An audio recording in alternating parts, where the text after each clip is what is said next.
ya me conocéis, me imagino que no hace falta que lleve la tarjeta. Los que no me conocían, pues ya los he visto por la mañana en los talleres. Entonces, bueno, daros la bienvenida a Lugo. Solo quería contaros una pequeña anécdota. Yo vine, que igual, eso sí que no lo sabéis, yo vine a Lugo en el año 2004, justo el 10 de marzo, que era mi cumpleaños, cumplía 36 años ese día. Pero bueno, no fue hasta el año 2009 que volví a Lugo. Entonces, bueno, pues mis compañeros aquí de Lugo, la enfermería y todas, bueno, pues siempre me dijeron una cosa que se me quedó así un poco grabada, ¿no? Que me dice, el que viene a Lugo viene llorando y se vuelve llorando, ¿no? Y dije, qué original, pues la verdad, no sé por qué lo dirán, no sé por qué lo dirán. Y después, claro, veo que tienen razón, ¿no? Porque yo ahora estoy aquí de maravilla, ¿no? Entonces no me puedo imaginar lo que sería pues no estar en otro sitio, ¿no? Hasta que vi esta película, Bienvenidos al Norte, que no sé si la habéis visto, pero dije, claro, pues esto es una frase de esta película, o sea, realmente, pero bueno, ocurre un poco lo mismo, ¿no? Entonces, bueno, yo por vuestras caras veo que vinisteis todos muy contentos, o sea que espero que también os vayáis muy contentos y que disfrutéis de esta reunión que la hemos hecho con todo el cariño. Muchas gracias.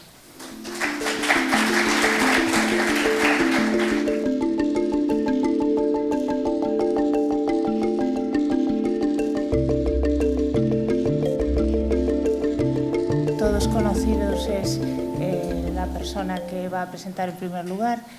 Encarnación para todos conocidos como Chonchi y bueno, hablará en esta ocasión del registro de enfermos renales, pero con un resumen de los últimos 10 años. Cuando quieras.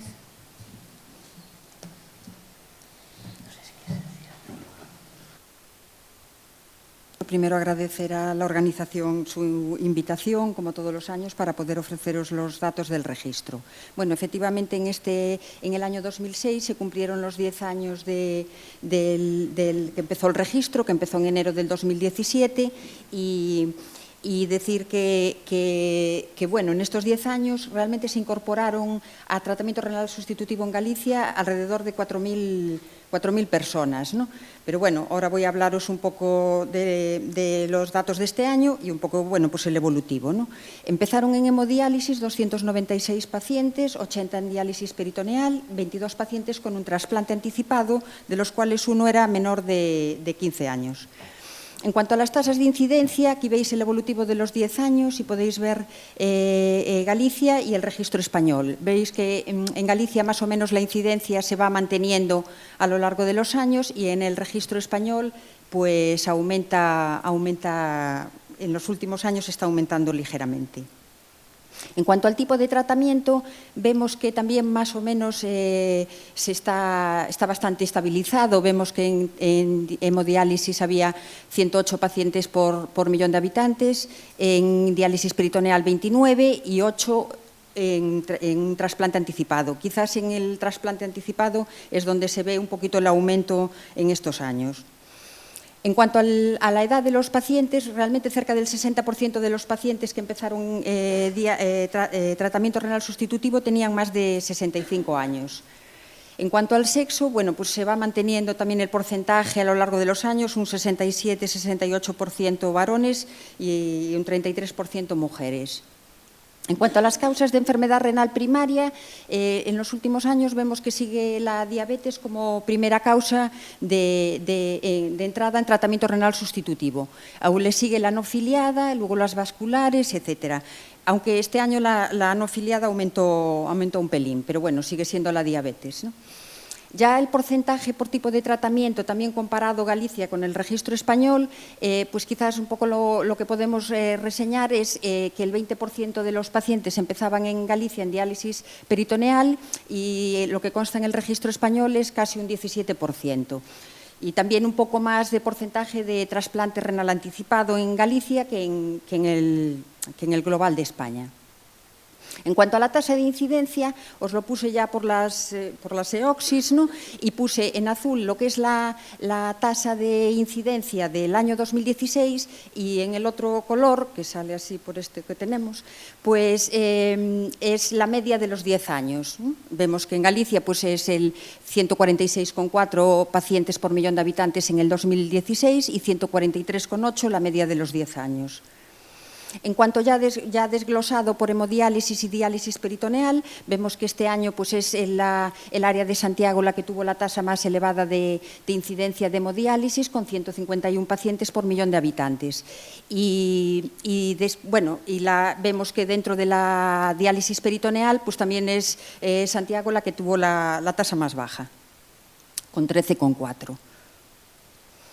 En cuanto al acceso vascular al inicio de la hemodiálisis, bueno, el global de Galicia de inicio de hemodiálisis con una fístula nativa este año fue de 47% de los pacientes que empezaron hemodiálisis.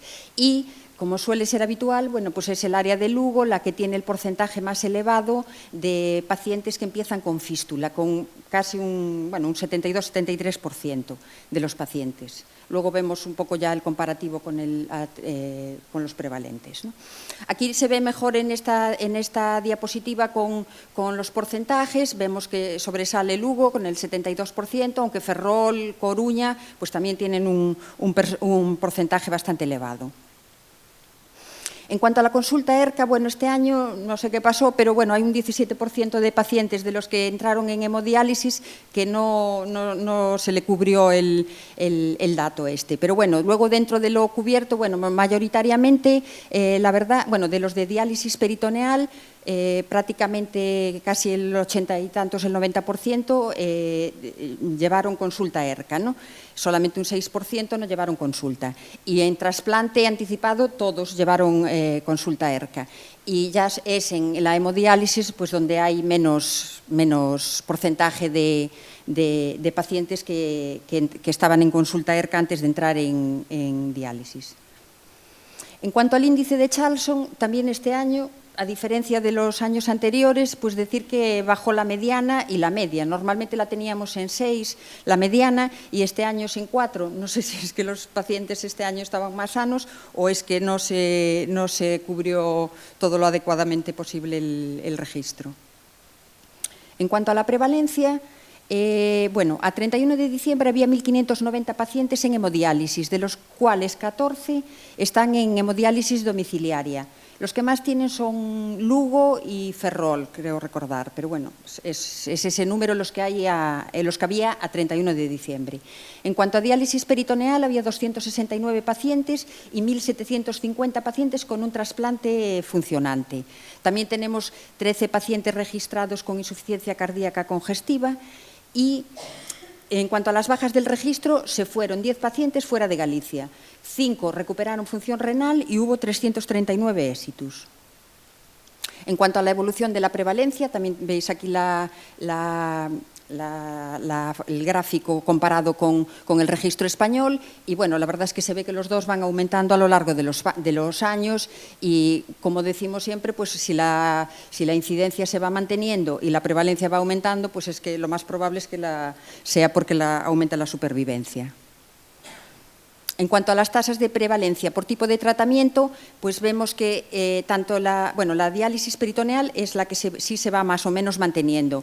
La hemodiálisis vemos que aumenta un poquito la prevalencia y sobre todo donde más se nota es en el trasplante funcionante. En cuanto al porcentaje por tipo de tratamiento renal sustitutivo, también tenemos aquí el comparativo con el registro español y vemos que en pacientes prevalentes, pues en Galicia hay 2 puntos porcentuales más de pacientes en diálisis peritoneal que en el global de España. Aquí también, como antes os puse en la incidencia, pues también os puse las tasas de prevalencia de cada una de las EOCSIS y el total de Galicia y la media de los 10 años a su lado, ¿no? Ya en hemodiálisis, pues la tasa de prevalencia es de la media de Galicia de 584 pacientes por millón de habitantes y de diálisis peritoneal 99. Santiago pues es la que tiene la tasa de prevalencia más alta de hemodiálisis y Creo que Vigo, sí, Vigo es la que tiene la tasa más baja de diálisis peritoneal y Orense la más alta.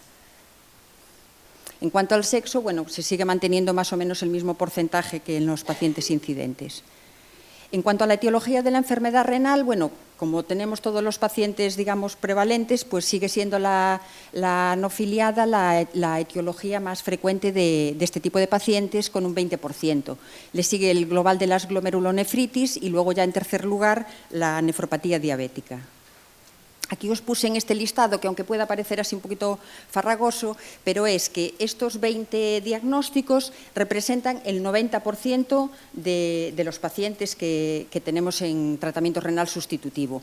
Y sobre todo, veis los porcentajes más altos, que es la anofiliada, la diabetes tipo 2, la poliquística y la nefropatía hipertensiva. Y luego están las glomerulonefritis, que bueno, que aquí pues está por un lado las no histológicamente determinadas, luego está la focal y segmentaria, la mesangiocapilar, o sea, a lo mejor si las agrupo todas, pues sí que aumenta un poco el porcentaje.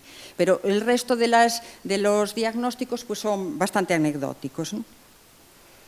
En cuanto a los trasplantes, en el año 2016 se hicieron 135 trasplantes. Como veis, pues disminuyó bastante con respecto al año anterior. 107 fueron de donante cadáver y 28 de donante vivo. De todas formas, los trasplantes de donante vivo tienen una tendencia a disminuir en toda España y, de hecho, en Galicia fueron el 21% de los trasplantes y en España apenas el 11%. Aquí ya desglosado por los dos hospitales que hacen trasplantes, pues en el CHU se hicieron 19 de cadáver y 2 de vivo. Y en el CHUAC se hicieron 26 de vivo y luego de cadáver 79 no combinados, 4 páncreas-riñón, 4 hígado-riñón y un cardio-renal. Esta es la tasa de trasplante según la pertenencia de los pacientes y bueno, la tasa de Galicia fue de 50 pacientes por millón de habitantes que se trasplantaron en el año 2016 y bueno, este año fue la gerencia de Pontevedra la que digamos tuvo más pacientes que se trasplantaron. En cuanto a la lista de espera de trasplante renal, en el 2016 había, 31 de diciembre, 239 pacientes en lista de espera. Ya os había comentado el año pasado que hubo un bajón en el 2015, pero un poco porque se hizo una depuración importante de la lista y digamos que ahora en el 2016, bueno, ya se está ajustando mejor, ¿no? La mortalidad en lista de espera es muy baja, apenas llega al 1%. Y por eso que os digo de que aumentó un poquito la lista, pues también aumentó el porcentaje de pacientes que están en lista de espera con respecto a los pacientes que están en diálisis, que subió del 11% al 12% en Galicia. Y aquí, bueno, os lo está puesto un poco por cada una de las gerencias. En cuanto al tiempo en lista de espera de los pacientes trasplantados, bueno, puse la media y la mediana, pero bueno, la mediana es más representativa y la media son 12 meses, o sea, la mediana de Galicia son 12 meses y oscila entre los 11 y pico meses y alrededor de los 14.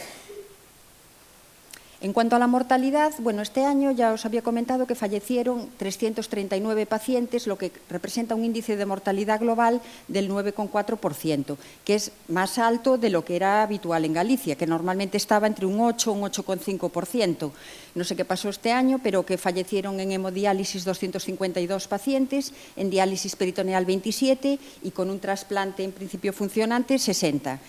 Y aquí os puse también una tabla de los índices de mortalidad global comparados el registro español con el de Galicia. Normalmente Galicia tenía los índices más bajos que el global del registro español, pero este año pues, fue un poco al revés. En cuanto a los porcentajes de mortalidad por grupos de edad, bueno, nada más que destacar que la hemodiálisis es la que tiene los porcentajes más altos en todos los grupos de edad. Y en cuanto a las causas de mortalidad por tipo de tratamiento, bueno, es claramente evidente que las enfermedades cardiovasculares son la causa más frecuente de éxitus en los 3 tipos de modalidad de tratamiento, con diferencia. Y luego lo único, pues quizás destacar que las neoplasias, el porcentaje más frecuente ocurre en los pacientes trasplantados. Aquí veis la evolución de la mortalidad, y aquí se ve bien este pico que hubo en este año 2016. En diálisis peritoneal realmente más o menos está más o menos así, se va manteniendo, pero fue en hemodiálisis y en trasplante funcionante donde realmente aumentó este año bastante el porcentaje. La mortalidad precoz, en cambio, pues vemos que va disminuyendo. Ya sabéis que lo definimos como la mortalidad en los 3 primeros meses de inicio del tratamiento renal y vemos que va bajando clarísimamente a lo largo de los años. Bueno, y ya nada más para terminar, os voy a hablar un poco de los accesos vasculares, que hasta ahora os lo estoy pidiendo así un poco de forma manual, esperemos que ya próximamente ya no tenga que ser así. Entonces, aquí os pongo pues, en Galicia, a lo largo de los últimos años, el porcentaje de pacientes que empezaron con fístula. Y ya os comentaba antes que en el 2016 empezó el 47% de los pacientes y veis que son 2 puntos más que en el año 2015, que fueron el 45%. Aquí ya está un poco desglosado por cada una de las gerencias, pero luego tengo otra gráfica que se ve un poquito mejor cada uno de ellos. Aquí están los accesos vasculares a 31 de diciembre y en Galicia este año pues el 63% de los pacientes de hemodiálisis a 31 de diciembre tenían una fístula y bueno, es Lugo la que tiene el porcentaje más alto. Aquí también se ve bien en esta gráfica mejor, pues como destaca Lugo, Santiago y Ourense son los que tienen el porcentaje más bajo. Y aquí es donde os puse esta diapositiva donde se ve un poco la comparación del porcentaje de fístulas en pacientes incidentes y el porcentaje de fístulas en prevalentes a 31 de diciembre. Y veis que, bueno, pues menos Ferrol, que no sé qué pudo pasar, pero muy poco, pues la mayoría a 31 de diciembre pues tienen un porcentaje mucho más alto de fístulas que en los pacientes incidentes. Y nada más, muchas gracias. Abrimos con preguntas para este apartado, si queréis. ¿Alguna pregunta? No sé si te escucharon. A ver, preguntas.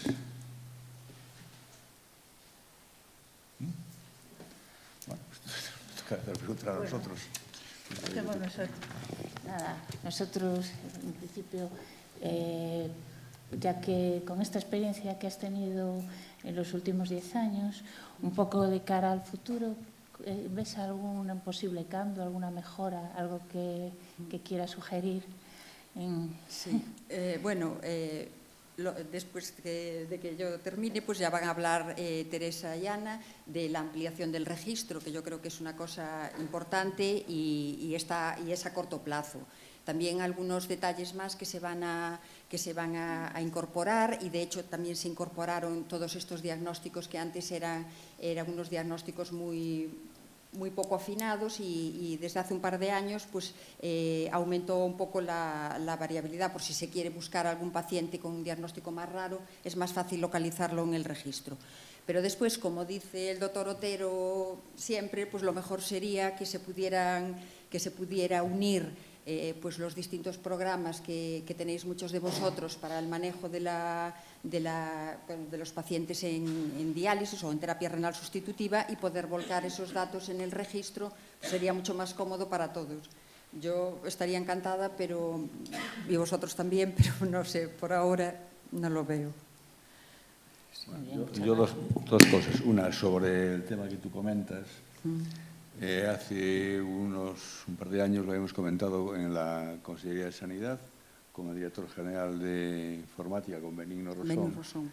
Y Benigno Rosón lo que nos había ofertado a toda la sociedad gallega era que, independientemente de los programas que tuviéramos cada uno, Nefrosoft, Versia o el que fuera, él puede conectarlos todos, conecta todos los programas y los vierte directamente a la sección de registros. O sea, es una voluntad nuestra el que digamos que sí y que entonces se extraigan los datos que se precisen sin tener que hacer trabajos adicionales. O sea, es Chonchi la que podía extraer todos los datos que quisiera de ese registro y nosotros no tendríamos que hacer nada más que a lo mejor diseñar los parámetros que queríamos tener cada año. Creo que sería un avance muy importante.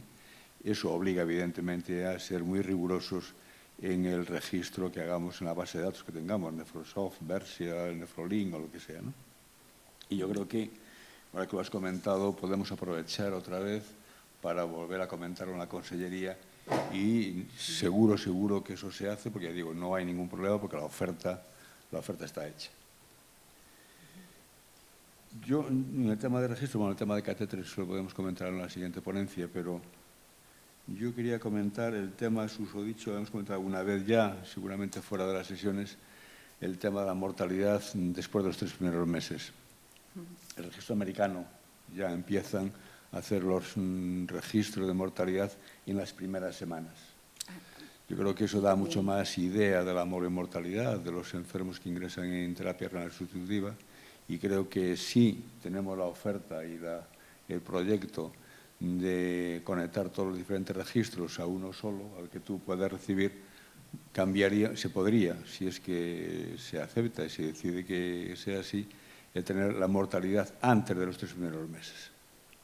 La mortalidad en las 2 primeras semanas. No, bueno, tenerla tenemos. Otra cosa es que yo no sé si todo el mundo es, o sea, si es real o no. O sea, en teoría, un paciente que no que sea agudo, sino un paciente, aunque empiece de forma aguda, pero que se vea que sería crónico, aunque se fallezca al día siguiente de poner la primera diálisis, ese habría que introducirlo en el registro. Y, de hecho, es ese 2% que digo yo que fallecieron. Otra cosa es que a lo mejor todo el mundo lo cumplimente o no, porque eso sí que es más difícil de detectar. Ya, por eso digo que hay que ser rigurosos en la complementación de la base de datos, pero sí también muy interesante ver cómo cambia y se modifica la mortalidad antes de los 3 primeros meses y las comorbilidades que hay.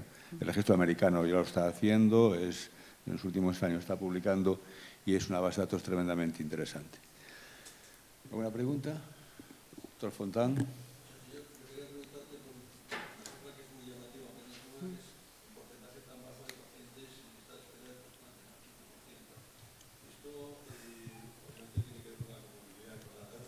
Sí. ¿Y habéis hecho algún tipo de análisis? Los tiempos de espera desde el inicio de tratamiento con diálisis hasta la inclusión en lista de espera, ¿tenéis acceso a esa información? No, porque yo la verdad es que la inclusión en lista de espera la tengo más o menos aproximada, porque no, a mí me envían las listas de espera de Santiago y de Coruña, pero no son, digamos, por lo menos no me las envían a mí de forma, digamos, continua. Por ejemplo, en Coruña pues cada 3 meses, en Santiago más o menos también, 2 o 3 meses, entonces tampoco tiene una fecha, o sea, yo no sé exactamente la fecha, yo pongo una fecha más o menos aproximada de esos 3 meses que el paciente entra en lista de espera.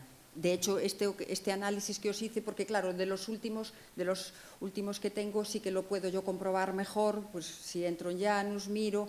De hecho, lo que hice este año, esta diapositiva que os puse del tiempo en lista de espera de los pacientes que se trasplantaron, pues que sale más o menos 12 meses de mediana. Claro, lo que no calculé fue el tiempo de espera desde que empiezan en diálisis, digamos, hasta que entran en lista. Eso sí que no lo vi, la verdad no lo miré. Vale, pero sí se podría y la segunda cuestión es si habéis tenido oportunidad o se puede hacer algún tipo de análisis a ver si los criterios de inclusión son más o menos homogéneos son pacientes de las mismas características en distintas zonas. Sí, pues eso se podría hacer. Lo que pasa que es, efectivamente, pero si me lo solicitáis es más fácil que lo pueda... Ese dato, por ejemplo, se podría... Sí, se podría buscar, sí. ¿Alguna pregunta más? Yo tengo otra pregunta. Perdón, doctor Lamas.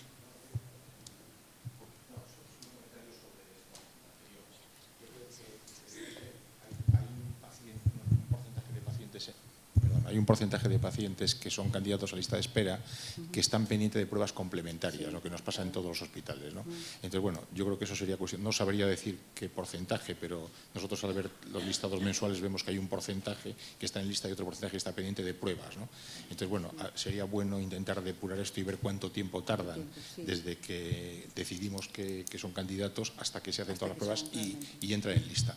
Lo de entrar en lista no parecería muy difícil registrarlo exactamente, dado que a nosotros, o sea, nos mandan siempre, al paciente lo citan para tipar, ¿no? Entonces sería cuestión, hombre, todo lleva tiempo y todo da trabajo, pero cada paciente, una vez que metes al paciente y tienes la fecha de entrada en diálisis, tú podrías registrar en la lista de los pacientes la fecha en que lo han citado para tipar, con lo cual tienes el tiempo exacto, ¿no? Lo sueles incluir en el listado de cada uno esa fecha, ¿no? ¿Alguna pregunta más? Quiero hacer una pregunta. Me llamó la atención el registro que comentabas, el bajo porcentaje de los incidentes en hemodiálisis que pasaron por la consulta de urgencia, por la consulta de ERCA, perdón.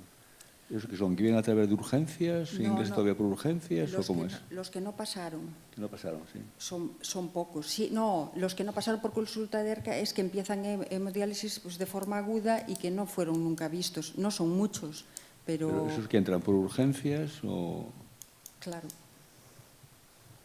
Es una figura un poco extraña que todavía a estas alturas ingresa en terapia reconstructiva por urgencias, ¿no? Muy extraño eso, ¿no?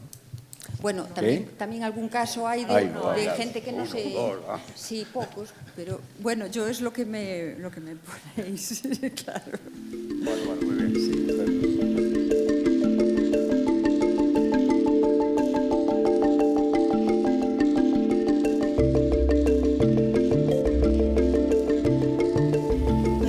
Ya sabéis que hay muchos registros, que hay registros en distintas regiones de nuestro país.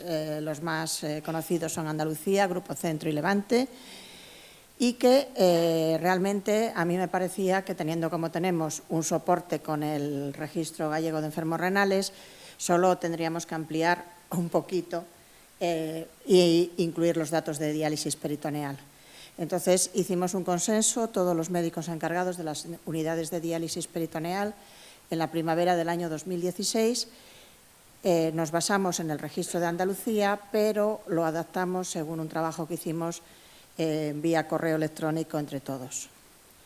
Tuvimos a finales de la primavera del año 2016 una reunión en la Consellería de Santiago con los responsables del registro gallego y con los informáticos, y hubo un acuerdo para desarrollarlo. Y después de unas cuantas consultas para hablar un lenguaje común, pues creo yo que está listo para utilizarse. Ya entro a explicaros directamente cómo sería este registro. En el desplegable inicial aparecen dos pestañas nuevas, que son las del acceso vascular y la de diálisis peritoneal. Y quería recordaros que el paciente ya en el apartado de datos terapéuticos tiene la fecha de inicio de tratamiento en diálisis peritoneal, la modalidad, el centro y la situación actual. Esto, no me regañes, Chonchi, esto es un paciente de nuestra unidad al que le he quitado los datos para que no se pueda saber quién es, y este es tal y como saldría la página del registro en la actualidad. En la parte de arriba veis que hay dos pestañas nuevas, que aquí os lo he ampliado un poquito para que se vea un poquito mejor, y son las de siempre, los datos clínicos, los terapéuticos, los cambios de comunidad, los trasplantes, y ahí van insertadas las dos nuevas, el acceso vascular y el registro de diálisis peritoneal. Finalmente viene la pestaña de éxitos. Entonces, al abrir diálisis peritoneal, la primera pestaña que tenemos es la causa de que el paciente haga esta modalidad de diálisis. El centro, la procedencia del paciente, es decir, si viene de consulta, de hemodiálisis, de trasplante, la fecha de inicio y si es o no portador de Staphylococcus aureus y, en el caso de que lo sea, el tratamiento que realiza. Aquí tenéis, os lo he puesto un poquito más amplio de lo que sale en el registro, porque la verdad es que te deja las pestañas, y aquí estos son las causas. Fue lo que entre todos decidimos. Yo no sé si alguno añadiría alguna más, elección del paciente. Están ordenadas, esto lo hicieron los informáticos y ellos lo ordenaron no por frecuencia, sino por orden alfabético. Entonces, está lo primero la cardiopatía isquémica, luego viene diabetes, elección personal, falta de acceso vascular, hipertensión incontrolada, insuficiencia cardíaca, laboral o estudiante y mala tolerancia a hemodiálisis. Y en la procedencia vendría la consulta de ERCA, hemodiálisis, inicio no programado o trasplante. Las siguientes pestañas vienen los líquidos de diálisis, el tipo de líquido y la fecha. Aquí hicimos muchas modificaciones respecto a Andalucía, porque bueno, ellos tienen mucha experiencia, muchos años.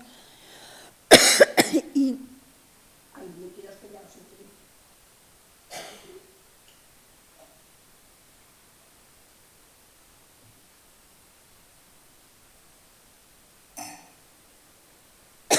utilizan. Luego, si cambiamos el catéter inicial, la fecha del cambio, el modo de colocación,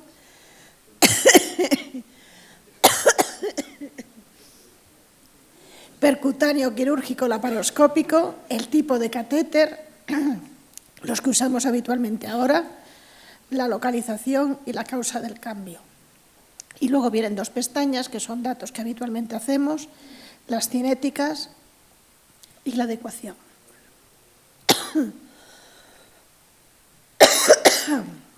Aquí tenéis de forma más ampliada las causas del cambio. Acordaros que siempre vienen por orden alfabético.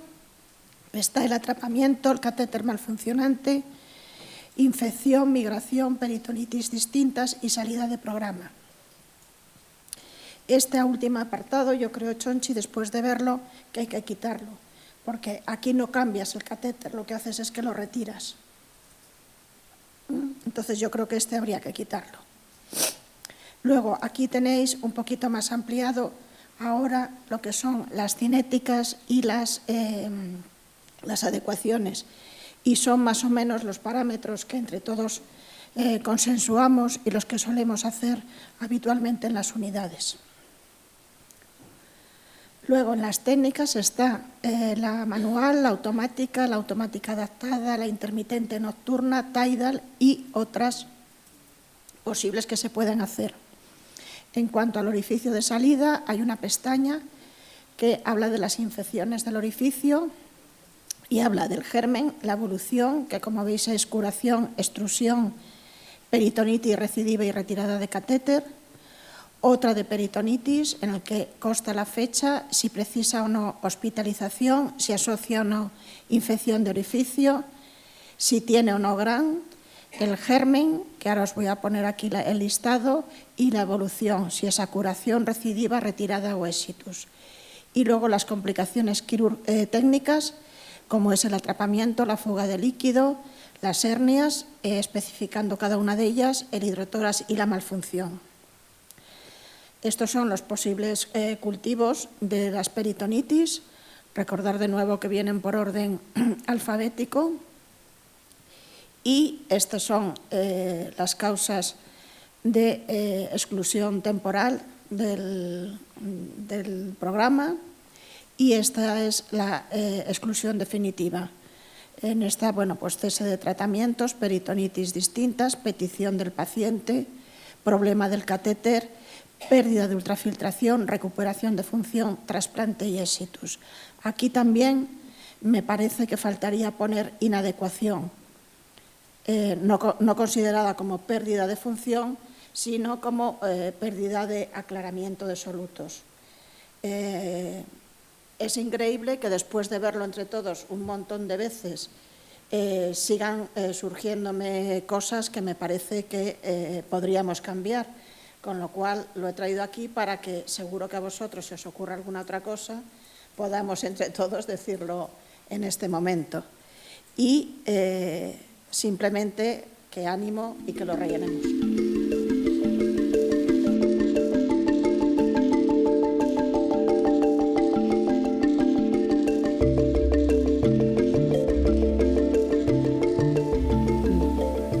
Buenas tardes. Gracias a los organizadores por la invitación a participar en esta mesa. Yo, como ya dijo Ana, os voy a presentar el proyecto del registro de acceso vascular. Creo que es un poco más breve que el de peritoneal.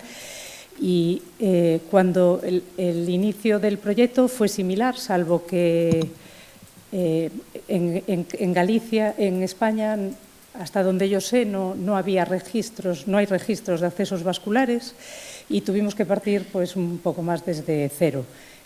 Los nefrólogos que se ocupan de la diálisis se mostraron todos partidarios, entusiasmados con la idea y yo creo que la gente piensa que esto va a ser de gran utilidad, pero aún así a mí me gustaría recordarlo, aunque lo sabemos, los beneficios de registrar y recordar un poco que, en primer lugar, nos serviría para mejorar la asistencia a los pacientes, podremos valorar nuestra práctica clínica, evaluar nuevos métodos y tratamientos a medida que surjan y también sería una herramienta, por supuesto, para compararnos dentro de nuestra comunidad. Ya vimos qué diferencias hay en la incidencia y prevalencia del acceso vascular y con respecto a otras comunidades y países también. Y otra cosa importante es que podríamos ver si la oferta de cuidados sanitarios es la misma en toda la población, que yo creo que es importante.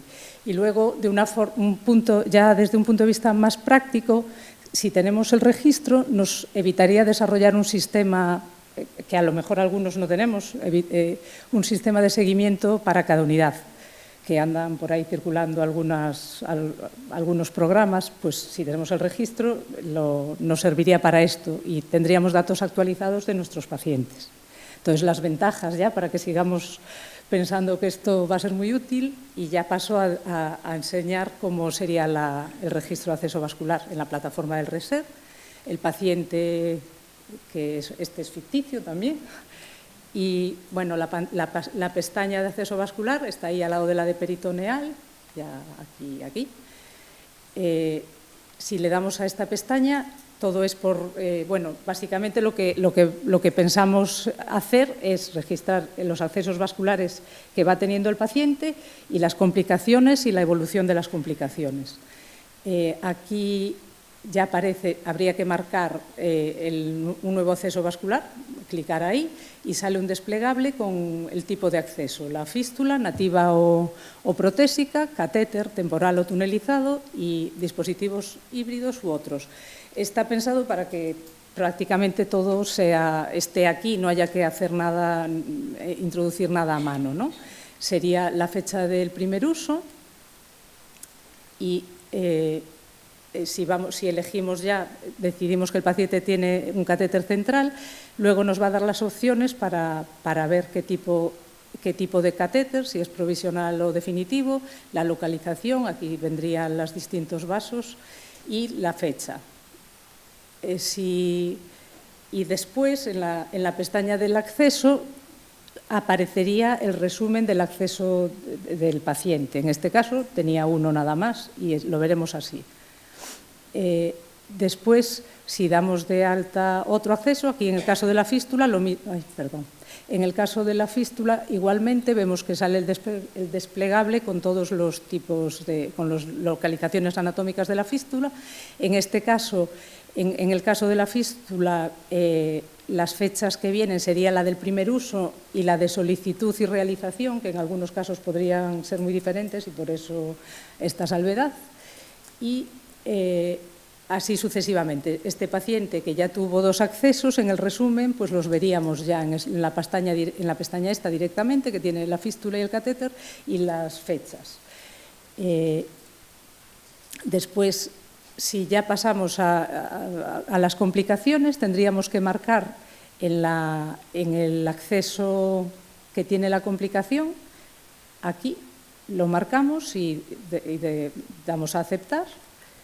Y ya nos surgen las complicaciones por acceso vascular. Si este sería un catéter central, pues elegimos las complicaciones más habituales, disfunción, infección local, bacteriemia, rotura y pues lo mismo que antes, se selecciona, aceptamos y ya está, es sencillo. Y en cada caso lo mismo, en la disfunción nos dará la opción de qué tratamiento se hizo, si se resolvió, hubo que retirar el catéter.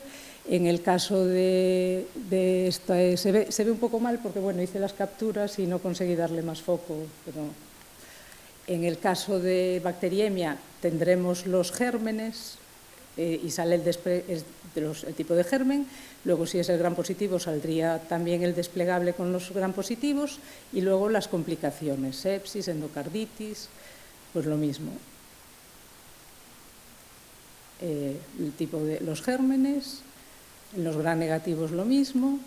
Esto, en la fístula, pues otra vez las complicaciones de la fístula, trombosis, estenosis, infección, etcétera, y la fecha de la complicación, el tratamiento.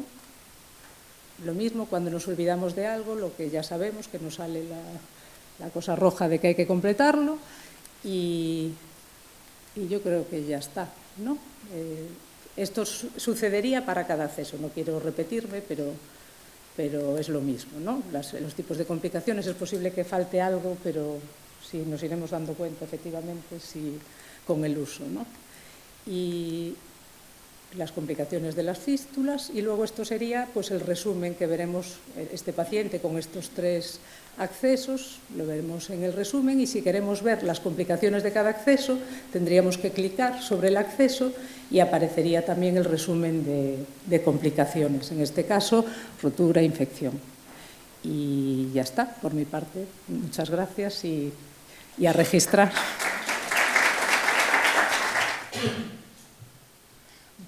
Bueno, yo, para empezar, quería hacer una pregunta, aparte de cuándo se iba a iniciar, que supongo que será más o menos en torno a los mismos.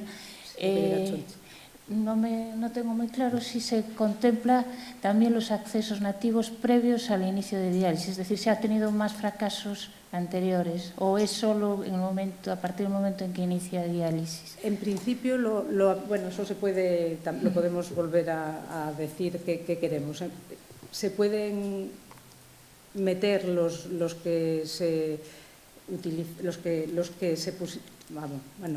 fallaron durante el seguimiento, ¿no? En la consulta de ERCA. Yo creo que esos se podrían meter para el primero al inicio del tratamiento, y como hay la posibilidad de meterlos retrospectivamente, yo creo que sí, que sería también, bueno. Lo digo un poco porque como ahora cambió un poco las guías, que parece ser que hay que, bueno, sí, claro, a partir del 15 de filtrado, programar el acceso, pues interesaba un poco a ver cuánto, porque eso es en función de que hay algunas personas, ¿no?, que se les realiza el acceso y luego fracasa antes de ser utilizado, supongo, no sé cuál es la idea. Entonces, por si de alguna manera se podía vislumbrar ahí si eso era... Sí, yo creo que es buena idea poner el historial de accesos completos, ¿no? Rocío Herrán.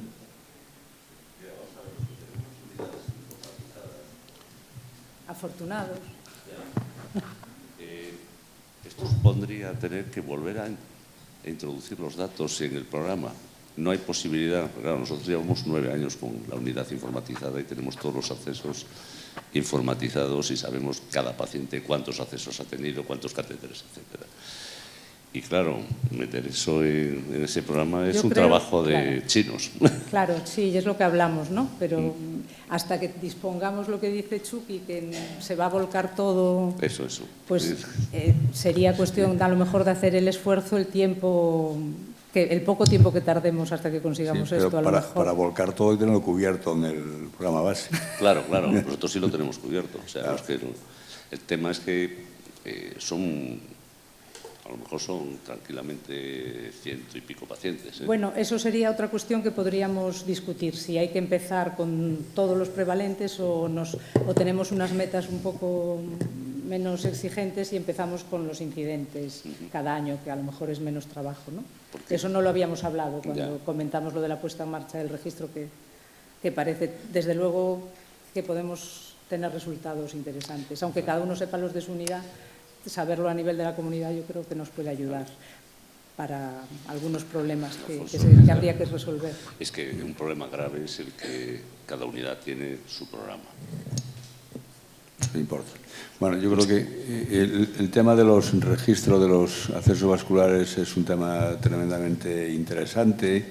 Hay algunas sugerencias distintas en los últimos comentarios en las revistas, publicaciones internacionales, pero en el tema del catéter, que sería seguramente otro motivo, otra reunión y otra sesión sobre los catéteres, seguramente había que añadir en los registros ahora pues más cosas que justifican o explican los catéteres, ¿no? Comorbilidades asociadas, manejo del catéter, etcétera, etcétera.